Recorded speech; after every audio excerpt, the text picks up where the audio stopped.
Starting your own plants can be rewarding and save you a ton of money. Welcome back to the Garden Hutch. Today we'll discuss ways to successfully move your plants from indoors or your greenhouse into their permanent spot in your garden. Let's get going.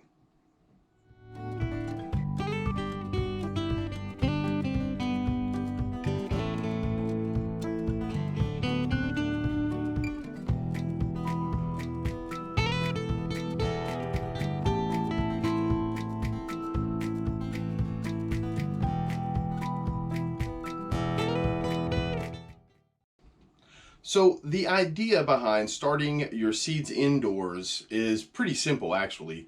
What we want to do is we want to give plants like tomatoes and eggplants and peppers, we want to give them a head start.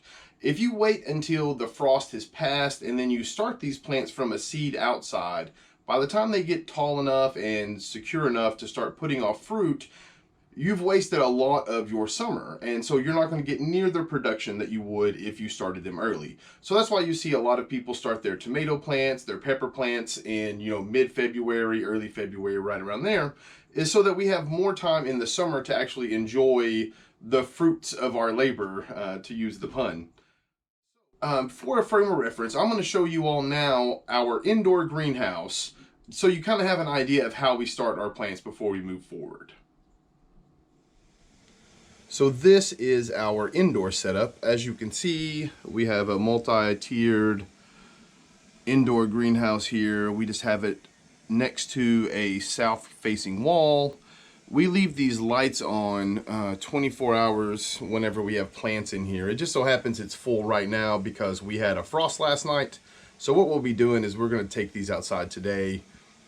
Once our plants come up, we do like them to get the reason we use this all year is we do like for when the plants get up to get a dose of sun, or a dose of light, I'm sorry, right from the ground. So whenever you have your lights on all the time, even if the seeds come up at nighttime, they're going to hit these grow lights. The grow lights themselves, they don't use too much electricity. You will see your bill go up just a bit. But for the amount of money you're saving starting your own plants, it is well worth it. So once these come up, again, if we didn't have the frost last night, all of these would have stayed outside in the outdoor greenhouse, which we've showed many times on our channel.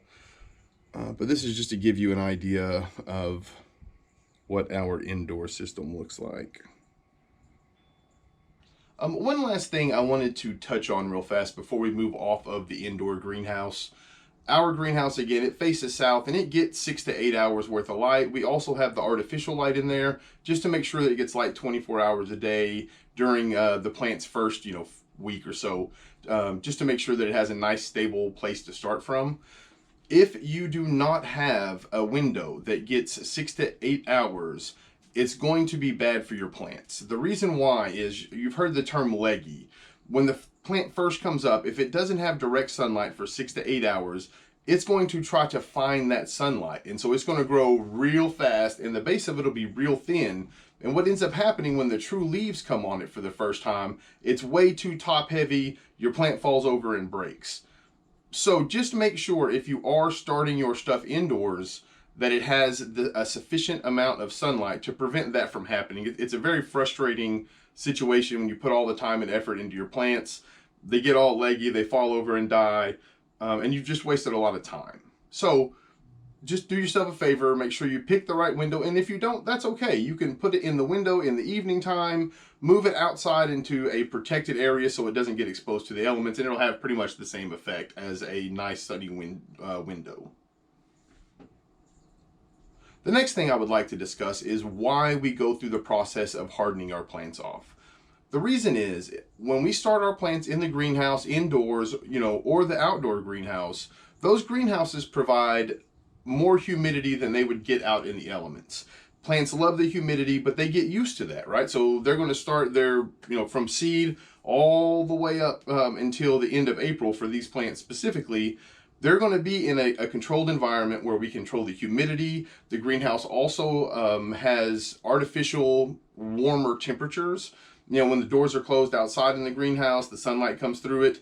It could be 45, 50 degrees outside, but in that greenhouse, it's 85 degrees. Same thing with the indoor greenhouse. We keep our home right around 70 degrees, but in the indoor greenhouse back here in the window, it could get up to 90 degrees in there if we leave it shut. So, the other thing is they're not exposed to weather. They're not exposed to wind. They're not exposed to rain. They're not exposed to any of those types of things. All three of those work really well to get your plant started. However, it's not the conditions in, quote unquote, the real world, right? So whenever they go from inside the greenhouse or inside your home into their permanent spot in the garden, they're going to have to face direct sunlight. They're going to have to face not having controlled humidity, and it's going to be windy. It's going to rain on them, all of those type of things. So we want to take the time to introduce them to that slowly so that your plants don't get shocked. It could kill them, but even if it doesn't, it will stunt the growth and it'll set you back several weeks as far as production for your plants. We also need to know when we start the process of hardening our plants off. Again, we always use the reference point for a vast majority of our plants of the last Saturday in April. So this year, that's April 30th. So Saturday and Sunday, we'll get pretty much all of our summer crops planted in those 2 days.